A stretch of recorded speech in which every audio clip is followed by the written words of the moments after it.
Bonjour à tous, mon nom est François Letarte et bienvenue sur ma chaîne JDR D30, une chaîne consacrée aux jeux de rôle sur table. Alors, ma vie de rôliste, ça va être première de deux parties sur mon retour de Draconis. Celle-là, ça va être plus comme mes impressions générales et l'autre, ça va être plus comme pour vous montrer ce que j'ai ramené de là. Le petit loot que j'ai ramené de là. Alors, Draconis, 2019, écoutez, je suis sorti de là le cœur léger. Je vais vous dire, là, sincèrement, ça a été une réussite. Une vraie réussite. Je pense que je vais d'emblée commencer ça en remerciant l'équipe qui s'occupe de l'organisation du Festival Draconis à tous les niveaux. Écoutez, ils travaillent fort pour vrai parce que ça a l'air de rien. C'est une grosse organisation. Louer, s'assurer qu'on a la salle, les tables, toutes les différentes affaires, coordonner les games, les heures. C'est énorme. Je n'ai déjà fait, je n'ai déjà organisé des trucs dans ma vie, là, des concerts de rock, puis aussi des événements en jeu. Là. Jamais de cette envergure-là. Même avec quelque chose qui était moins d'envergure, je me retrouvais à quand même trouver que c'était de l'ouvrage pas mal. Fait que j'imagine, eux autres, c'est gros. C'est une grosse affaire. Puis ils le font bénévolement. Ils sont même pas payés pour faire ça. Ils font ça pour le grand plaisir des rôlistes, qu'il y ait un rassemblement, un vrai, au Québec. Qu'il y ait de quoi qui se passe. Puis ils réussissent. Ils réussissent. C'est vraiment un rassemblement de rôlistes. Il y a du jeu de rôle. On se voit. Il n'y a rien de tel que d'être toute une gang là. Excusez, j'avais un problème de waiver. Bon. C'est ça, fait que on est vraiment, on est choyé. On est choyé par cette gang-là, sincèrement, là, du fond du cœur. C'est merci à l'équipe de Draconis. C'est toujours un plaisir d'aller faire des parties pour vous, vraiment. On est bien traité là-bas. Tout le monde est à son affaire. Tout le monde, il y a juste un but, c'est qu'on ait du fun, puis que toutes les parties soient au plus possible remplies, puis que, tout ça au nom du jeu de rôle puis du plaisir. Merci Draconis. Fait que ma petite histoire avec Draconis maintenant, comment ça s'est passé dans mon cas? Écoutez, ça a été pas mal bien, c'est juste que j'ai eu un petit pépin le samedi soir. Bon, le vendredi, j'y ai pas été, je pouvais pas. Samedi, je suis arrivé là à la fin de l'après-midi. Je suis arrivé là avec mon fils, je l'avais inscrit une partie, ça va barder, tout ça. Puis moi, je veux dire, j'avais un trou de 2 heures. Ce qui a été bien rempli en fait, parce que ça m'a permis de faire du social. C'était justement un spot où il y a du monde, il n'y a pas de game. Fait que j'ai pu comme aller voir quelques personnes, discuter, aller voir la vente de garage, j'ai pu faire un peu de social. Question de me mettre dans l'ambiance de la partie que j'étais supposé faire. Puis, on a même pris une photo parce que presque tous les YouTubers québécois étaient là. J'ai pris une photo. Écoute, après la photo, un petit fail, là. Il y avait Pierre Courtemanche qui était là, il n'est pas dans la photo. Je pense qu'on a juste comme été trop spontané. Yeah, on se fait une photo! Je sais pas pourquoi. Dans ma tête, il était dans la photo. Il était comme dans le groupe. Mais ça s'est fait comme bing bang vite de même. Puis on est retourné à chacun de nos affaires. Après ça, je regarde la photo. Wow, belle photo. Il est pas là. Bon, on en a fait une le lendemain. Là, on a rectifié la situation. Une autre photo de groupe avec les aventureux. Puis Pierre qui était là. Fait que ça, c'était super. Mais bon, voilà, c'est ça. Mais sinon, j'étais supposé faire le samedi soir une partie d'omniscience. Écoute, je me préparais depuis 1 mois à faire cette partie-là. Puis je l'ai pas faite, parce que mon fils est tombé malade. Voilà. Fait qu'il a fallu que je revienne à la maison. Pas bien le choix. Il fallait voir ce qui se passait, c'était quoi son mal. Fallait qu'il se repose. Fait que, ça. Fait que il a fallu que je parte avant que la partie commence, puis que j'ai été obligé d'annuler la dernière seconde. J'étais déçu, je vais vous l'avouer, j'étais déçu. Comme j'ai dit, ça faisait 1 mois que je travaillais sur cette partie-là. 1 mois. C'est parce que c'est un jeu de rôle. Bon, si vous ne savez pas c'est quoi, Omniscience, c'est un jeu de rôle qui a été écrit par Christophe Bress, qui a la chaîne Pilule Rouge. Si vous ne connaissez pas, allez vous abonner. Super intéressant comme chaîne. Puis c'est ça, ça me tentait d'essayer son jeu, voir qu'est-ce que ça avait de l'air. C'est un jeu de rôle qui a une façon de faire qui est différente d'un jeu de rôle plus traditionnel, là, où tu as le maître de jeu, les joueurs, bon, où chacun prend la place autour de la table qu'on lui connaît, mais ici, c'est ça, tout le monde, le maître de jeu, si on veut, puis les joueurs il y a des responsabilités différentes. Tu sais, les joueurs vont avoir des trucs que des fois, ça revient au maître de jeu, mais c'est au joueur de le faire. Puis autrement dit, il y a des responsabilités différentes. Puis ça faisait un mois que j'essayais de bien comprendre comment ça se passait, parce que c'est une dynamique de table unique à ce jeu-là. Puis j'essayais de bien comprendre. C'était pas de préparer un scénario d'avance, tu sais, c'était juste de comprendre le jeu, tu sais. Parce que c'est de la gestion de table. Tu sais, pour ce qui est des scénarios, j'ai pris comme un des 6 notices qu'il y avait dans le livre, puis c'était là-dessus que j'allais me baser ça. Sinon, tu sais, c'était de comprendre comment le jeu fonctionnait, tu sais, puis j'ai relu le livre, j'ai pris des notes, j'ai parlé à Christophe, tu sais, puis c'est ça. Fait que j'étais prête. Ça aurait-tu été bon ou pas? Je sais pas. Les joueurs, en tout cas ceux que je connaissais dans le game, ils avaient hâte d'essayer ça. On avait tout hâte. J'étais gonflé à bloc, puis finalement, je suis revenu à la maison. Fait que ce n'est que partie remise. Sérieusement, je vais essayer ça, ce jeu-là. Je suis curieux de voir la dynamique de table, à quoi qu'elle ressemble. Puis, tu sais, peut-être pas rien qu'une game. J'aimerais ça d'essayer une coupe de game si, mettons, je réussis à faire ça avec un petit groupe. Juste voir l'évolution d'un personnage, à quoi ça peut ressembler, parce qu'il y a comme un système pour l'évolution d'un personnage dans Omniscience, en tout cas. Éventuellement, je vais peut-être vous en parler plus en détail. Quand je l'aurai essayé pour de vrai, peut-être, c'est question de vous parler de ça en connaissance de cause. Fait que ça amène au dimanche, le lendemain, Hero Kids, le matin. J'avais ramené mon fils qui allait mieux, il a joué à level 0. Ah oui, tu sais, pour vous en parler, tiens. On va parler de mon fils, tiens, justement, c'est ça, il a joué à level 0, il a joué dans ma game de Star Wars après. Écoute, il a 11 ans, c'est pas un nouveau venu tant que ça dans le jeu de rôle, hein. Vous savez, moi, je fais du Hero Kids avec lui depuis une couple d'années. Il fait moins d'Hero Kids, ça l'intéresse moins, mais tu sais, il joue à Tranchon et Tracon en bibliothèque dans mes groupes, tu sais, je l'ai intégré dans un des groupes qui roule à la bibliothèque. Puis quand que je fais du jeu de rôle à la maison, ben, il s'assoit autour de la table, il est attentif, il regarde ce qui se passe, il s'intéresse. Puis depuis Noël presque, il fait jouer à D-Start. Je pense que j'en ai déjà peut-être déjà parlé de ce jeu-là. C'est un super bon jeu de rôle pour les enfants. Mais tu sais que le maître de jeu, c'est pour faire un maître de jeu avec un enfant qui fait jouer des joueurs, là, des enfants. Ben, tu sais, il fait jouer en fait ma gang de joueurs régulière. C'est lui qui est le maître de jeu, puis il leur fait jouer les scénarios de la boîte. Puis c'est comme un petit warm-up de notre vrai game. Et pendant 1 heure, il fait jouer à des starts. Fait que tu sais, le jeu de rôle, il commence à s'y connaître. Fait que tu sais, d'ici 5-6 ans, là, il devrait être popé pour faire des games à Draconis. Ça existe encore. Ça va exister encore, voyons. Qu'est-ce que je dis là?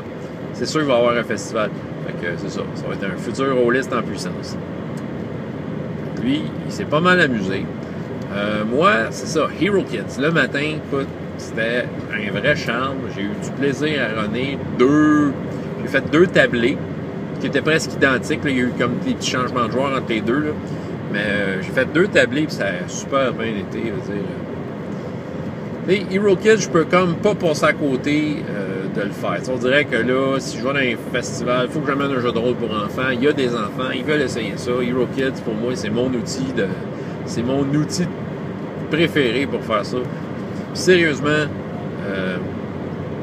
je sais pas si c'est assez, c'est quoi qui se passe, c'est quoi le point tournant qui s'est passé, mais je trippe à faire jouer Hero Kids. Je trippe, on dirait que c'est un plaisir d'aller devant un groupe d'enfants, leur faire découvrir ça, le jeu de rôle, des animés, les faire participer là-dedans. On dirait que je trippe, tu sais. Il y a de quoi, là, tu sais, je veux dire, le jeu, on dirait que je le maîtrise comme je l'ai jamais maîtrisé par rapport à l'effet que je veux faire autour de la table, tu sais. Ouais, tu sais, j'ai pas mal de fun. Tu sais, les joueurs ont apprécié. J'avais 4 joueurs. En fait, il y avait le père d'un des joueurs qui était là l'année passée. Fait que, tu sais, j'avais 4 personnes autour de la table qui avaient déjà fait du Hero Kids l'année passée. Puis, ils ont vraiment aimé ça. Ils sont venus, tu sais, déjà, là, c'était un beau cadeau là, pour moi. Là. Puis, ils étaient attentifs, ils étaient dans le game, tu sais. Ça a super bien été. Des nouveaux joueurs qui ont bien embarqué. Il y avait la fille à Bruno Tremblay, vu son retour sur Draconis, il en parlait, qui jouait dans ma première game. Écoute, elle participait super bien. C'était ça, écoute, c'était drôle. On avait du fun. C'est ça. Puis la deuxième tablée, ben, il y a eu des changements de joueurs. Il y a eu une petite fille qui s'est jointe à la table. Elle était plus jeune, 6 ans. Je pense qu'elle doit être en maternelle. Là. Puis elle était avec son père, c'est ça. Elle, le niveau d'attention était très bas, fait que c'est sûr que moi, ça augmentait un peu le niveau de difficulté pour moi. Il fallait que je la ramène plus souvent, il fallait que j'interagisse assez souvent avec elle pour comme pas continuer de la connecter avec ce qui se passait dans l'aventure. On en perdait des bouts, veut dire qu'il y a des bouts qui se promenaient, qui se roulaient autour de la table, qui allaient voir la table de nourriture à côté. Bon. Puis de rassurer le parent, tu sais, je sais c'est quoi, là, aller dans une activité avec mes enfants, tu veux qu'ils se comportent bien, qu'ils soient respectueux, tout ça. C'est pas toujours facile, tu sais, puis je l'ai fait assez des Hero Kids, puis pas juste des Hero Kids, je travaille avec des enfants assez régulièrement, que, tu sais, voir le niveau d'attention à un moment donné, les enfants ont besoin de bouger, puis c'est ça, ils ont comme, si t'as le dos tourné, ils vont faire autre chose. Puis de rassurer le père, de dire, regarde, c'est normal, là, tu sais. Est-ce qu'elle sait t'amuser à fond? Je le sais pas, tu sais, écoute, c'est sûr que son niveau d'attention était très bas, fait que, tu sais, je sais pas ce qu'elle a retenu de ça, tu sais, c'est très variable. Mais les autres, oui, tu sais. Fait que pour moi, Hero Kids, c'était gagnant. C'était super gagnant, j'ai eu du fun.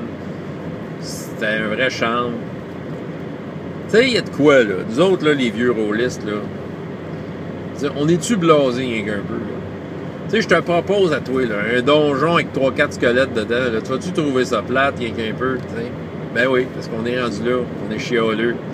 Les enfants, là, tu leur fais ça, là, ils trippent, tu sais? C'est ça, on dirait que ça, là, moi, là, ça, j'embarque dans leur trip, tu sais, j'embarque dans leur « Ah, un squelette! » Tu sais, je vais embarquer là-dedans, à fond, je vais avoir du fun, tu sais? Tu sais, eux autres, là, tu leur fais un donjon, 3 pièces qui se suivent avec des portes, là, tu sais, c'est quand même pas de secret, là. Tu mets 3-4 squelettes dans chaque pièce avec un petit piège différent dans chaque fois avec un trésor au fond. Ils vont être super investis dans le game, ils vont super être excités, tu sais, les dés, les combats, tout ça, ils vont embarquer là-dedans, ils vont te décrire ce qu'ils vont faire. Je veux démolir le squelette, je veux y faire voler la tête, puis ils vont dire des affaires de même, puis super au bout. Puis tu reviens la semaine d'après avec la même gang, tu veux juste changer les monstres. Puis tu sais, genre faire un autre décor, mais tu sais, c'est 3 pièces qui suivent avec des monstres. Ils vont être autant investis, tu sais. Autrement dit, ils se tannent pas, tu sais. Ils vont se tanner après 8 ans. Mais tu sais, de 5 à 8 ans, ils se tanneront pas de ça. Tu vas leur envoyer l'affaire la plus simple possible, là. Ils se tanneront pas. Pour dire que moi, là, tu sais, je suis comme le gars qu'il faut qu'il fasse comme si c'était la première fois aussi, tu sais, puis qui « Ah, squelette! » Puis, tu sais, embarquer qu'eux autres. Puis, on dirait que j'ai du fun. On dirait que je suis capable de revivre le trip, d'avoir rien que 3-4 squelettes dans les donjons, puis de me débrouiller avec ça. On dirait que je suis capable de revivre ça à travers les enfants. Fait que, tu sais, pour moi, c'est merveilleux. Puis je l'ai vécu à Draconis encore une fois. Ça a été un succès, là. Ah ouais, c'est ça. Mais là, je veux pas juste parler des Hero Kids. J'ai déjà fait une vidéo avant, là. Star Wars. Donc, j'ai fini Draconis avec un Star Wars, le seul Star Wars de tout le festival. La table s'est remplie en un tour de main. Vous savez, Star Wars, c'est vendeur. Je fais pas ça pour être populaire, mais je fais ça parce que c'est un jeu qui est facile. Puis je trouve que comme pour finir la fin de semaine, un jeu facile, c'était Star Wars D6 en passant. C'est vraiment pas prise de tête. C'est un jeu que j'ai tellement joué que, tu sais, j'ai même pas besoin de regarder des livres à peu près. Peut-être des fois pour des stats de vaisseaux ou de machines, là, mais c'est tout. J'avais besoin de ça parce que théoriquement, je faisais un nouveau jeu la veille que j'ai pas fait. Donc, mon cerveau était supposé être surchargé. Puis je sortais de 2 quand même tablés d'enfants. Fait que, tu sais, pour faire. Je me suis embarqué dans de quoi de facile. On dit que maintenant que c'est une tradition Star Wars pour finir Draconis. Ça fait 2 années de fil qu'on fait ça. Pierre, courtement, veut en faire une l'année prochaine. Bon, fait que regardez ça. Possibilité peut-être que moi je puisse être joueur dedans. Dans 1 an, pour moi, c'est loin. Hein? Mais bon, je vais être honnête sur la game de Star Wars que j'ai faite. J'étais pas super prête. Non. J'ai rien mis sur papier vraiment, tu sais, à part dans le break avant, je m'ai pris 3-4 notes. J'avais une idée en tête, une trame de départ, tout ça. C'est parce que j'ai tellement travaillé sur Omniscience, puis veux pas Hero Kids, tu sais, j'ai une certaine préparation mentale et physique pour bien faire du Hero Kids, là. Fait que, tu sais, Star Wars, j'ai pas eu le temps de m'asseoir et de dire, OK, je vais mettre sur papier quelques idées, une structure, tu sais. Bon, fait que les joueurs se sont choisis des personnages, tout ça, puis, tu sais, dans le fond, mon idée, c'était qu'ils rentrent dans l'Alliance Rebelle, fait que c'était comme un peu de l'investigation, de l'enquête, tu sais, chercher des infos, du roleplay. Puis, ça n'a pas, bon, peut-être l'affaire que, tu sais, que, à ma satisfaction à moi, c'est que la game n'a pas commencé avec une scène d'action. T'sais, Star Wars devrait commencer avec une scène d'action, mais bon, avec l'idée que j'avais, puis bon, je tenais à mon idée, fait que on est parti plus relax. T'sais. dans une station touristique, ça aurait été mal vu de partir ça avec un command Stormtrooper, puis que les autres sont cherchés au bout, puis j'aurais pu, remarque, là, tu sais, mais je l'ai pas fait. Je suis parti avec mon idée d'enquête, puis ça a été plus long que je pensais. Fait que le départ a été plus long. C'était pas inintéressant, je veux dire, les joueurs ont été quand même très actifs dans leur enquête, tu sais, ils essayaient des affaires, ils parlaient à du monde, tu sais, ils voulaient retrouver le fameux rebelle qui voulait les faire embarquer dans l'Alliance rebelle, tu sais. Fait que ça a quand même été actif. Après ça, par contre, quand l'action a commencé, ça n'a pas arrêté. C'est comme une scène d'action qui a été très longue jusqu'à la fin, composée de plusieurs scènes. C'est comme de l'action, de l'action, de l'action, de l'action. Peut-être un petit break entre les deux, mais c'est d'action par-dessus action. Alors, ils ont failli se faire détruire dans leur vaisseau spatial parce qu'ils ont mis quelqu'un pas très bon comme pour piloter, puis ils se faisaient tirer par des petits chasseurs poches de la station spatiale. Ils sont allés dans une mine qui devaient peut-être rencontrer justement leur contact, puis ils se faisaient poursuivre par des Stormtroopers, fait qu'il y a un feu roulant d'action, tremblement de terre, éboulement, du feu, tout, tu sais, grosse affaire. Ça a été, c'est un feu roulant d'action, du bon vieux Star Wars, ça. Je sais pas à quel point, de leur point de vue, c'était cohérent comme game, ça se suivait, c'est sûr que c'était un one-shot, pas mal improvisé vu que j'étais pas super prête. J'ai l'impression que c'était cohérent, mais bon, tu sais, étant donné que je n'étais pas super prête, je garantis pas la structure parfaite. Mais, tu sais, Star Wars, c'est ça, c'est pas prise de tête. J'avais zéro prétention en jouant à cette game-là. J'avais juste besoin d'avoir une petite game de Star Wars parce qu'on aime ça, Star Wars, tu sais. Bon, les joueurs, sur les 5, il y en avait 3 qui avaient une bonne chimie, là. Paul-André, Pierre, puis je sais plus du nom, c'est un ami que lui a invité. Les 3 ensemble, ça matchait bien. Il y a eu un autre joueur adulte que lui, c'était correct. Tu sais, c'était correct, mais tu sais, j'ai l'impression qu'il était un peu perdu sur sa feuille. Des fois, il suivait pas tout le temps l'aventure. Mais quand même, tu sais, ses interventions, il y avait des bonnes idées, tu sais, fait que j'intégrais ça, puis je pense que les 3 autres, ils roulaient bien avec ce qu'ils lançaient. Il y avait des bonnes discussions sur comment faire ça. C'est intéressant. Puis il y avait mon fils, okay, à 11 ans, c'est sûr que lui, il a une perspective différente. Bon, je suis content de jouer du jeu de rôle avec mon fils, on s'entend, là. Mais c'est sûr que quand tu as une game avec des adultes que tu sens qu'ils sont capables de produire un effet Star Wars, de niveau intéressant, donc tu as l'enfant qui, lui, a sa perspective de Star Wars, plus de bataille, tout ça.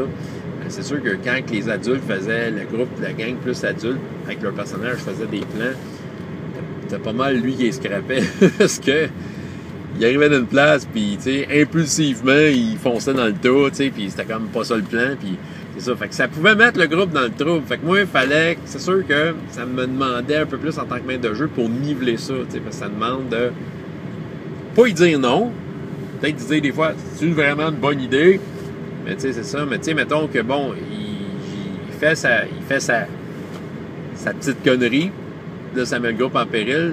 Fait qu'il faut que la conséquence soit intéressante dans l'histoire pour peut-être ouvrir une opportunité aux autres qui essayaient de faire autre chose. Fait que tu sais, c'est comme d'essayer de matcher ça. Fait que c'est sûr que ça demandait un petit effort supplémentaire. C'est un bon exercice au final, hein, en passant. Ça a été plaisant. J'étais content d'avoir fait du Star Wars du D6, puis en même temps, ça m'a permis d'essayer 1 ou 2 trucs que je vais vous expliquer rapidement. Le système D6, ça fait 1 an que j'en refais un peu plus, tu sais, ça donne de même. Ceux qui connaissent le système D6, il y a le principe du dé libre. Le dé libre, la règle officielle, c'est sur un 1, t'enlèves le plus gros dé. C'est ça. Ou tu peux mettre une complication. Mais c'est ça, l'histoire d'enlever le plus gros dé, c'est un peu poche, parce que ça te garantit que tu manques ton coup. Fait que t'as une chance sur 6 de tu manques ton coup, tu sais. Puis je trouve ça un peu moche, donc inspiré de différents jeux de rôle, dont le plus récent Star Wars avec les dés, avec les symboles. Ben, j'ai décidé que c'était des complications toutes les fois. Ça amène un bon exercice mental de maître de jeu, d'essayer d'amener de quoi d'intéressant, que ça ne soit pas juste ton fusil brise, tu sais, en combat, mettons, là. Fait que ça, autrement dit, ça ouvrait aussi des possibilités, parce qu'en n'enlevant pas le plus gros dé, quand tu roules un 1 sur ton dé libre, ben, tu peux réussir ton action, OK? Tout en ayant une conséquence négative. C'est un oui, mais, tu sais, comme on pourrait appeler ça. Puis quand tu manques pour vrai, puis que tu as un, ben c'est non oui. Fait que là, il t'arrive une catastrophe, mais il faut que ça soit intéressant dans l'histoire. C'est un bon exercice, tu sais, je veux dire, le faire de même, parce que le 1 sur 6, ça arrive souvent. Fait que c'est sûr que ça amène des affaires. Il y a peut-être des choses que je vais essayer aussi à travers ça, d'autres expériences. Je suis en expérimentation. Et pour la force, écoutez, les pouvoirs de la force dans le système D6, la façon que le système est monté, c'était basé sur la première trilogie 4, 5, 6 et les romans et bandes dessinées de l'univers étendu. Puis le jeu a arrêté d'être D6 quand les films 1, 2, 3 sont sortis. Donc, les pouvoirs de la force sont basés sur ce qu'on connaissait avant. Mais tu sais, avec les nouveaux films 1, 2, 3, puis 7, 8, 9 qui s'en vient, puis tu sais, OK. La force a été démontrée avec d'autres. Il y a comme d'autres virtues à la force qui ont été découvertes. Il y a d'autres utilisations qui ont été démontrées dans les films. Je pense que le système D6, de la façon qu'il était écrit, était peut-être un peu trop rigide pour permettre ces nouvelles manifestations-là qu'on voit à l'écran des films qui sont sortis par après. Ce qui fait que j'ai essayé d'être plus flexible au niveau de la force, sans être rigide avec les pouvoirs, m'en inspirer un peu selon les chartes, mais j'allais pas voir dans le livre, ça prend telle difficulté.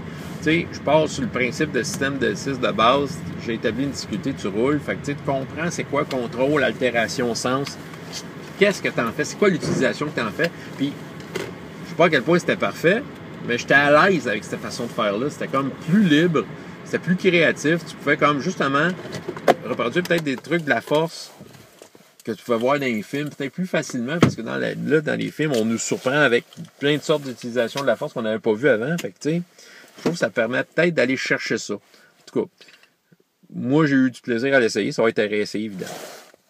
Donc, je suis revenu le cœur léger de Draconis. Très léger. Très content de ma fin de semaine, même si j'ai manqué une game.